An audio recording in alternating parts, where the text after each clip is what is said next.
မိသစီကကောင်းကောင်းကြီးပဲလှုပ်ပြနေကြတယ်ဆိုတော့ချက်တစ်ခုတော့ကျွန်တော်တို့စပြီးတွေ့ရပြီနောက်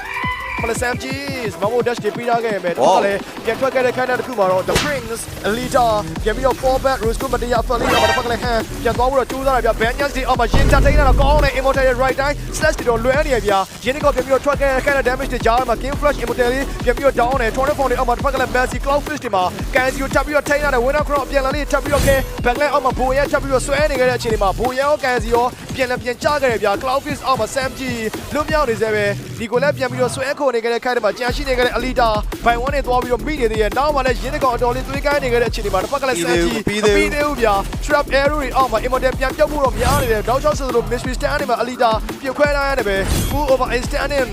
ဒီကိုပြန် down ခဲ့တဲ့အချိန်တွေမှာရင်းရတောက်ချောက်လုံးပြနေစေပဲ 1v1 တွေမှာ spare man control တွေရင်းလွတ်မြောက်နေစေ Hey, what happened? ဆိုတဲ့ခိုင်းတဲ့မှာတစ်ဖက်ကလည်း 3v1 နဲ့ Sam Cheese သွားပြီးတော့မိနေပြီ Alright fast now dash ကိုထပ်ပေးရတယ် Massy Cannon strike grab တွေအောက်မှာတစ်ဖက်ကလည်းမပြီးသေးဘူးတော့တကယ်ကိုရှင်းလျားနေတယ်ရင်း Massy အပြန်လည်းပြန်ကြားခဲ့တဲ့အချိန်တွေမှာ 3 all destruction နဲ့ 3v2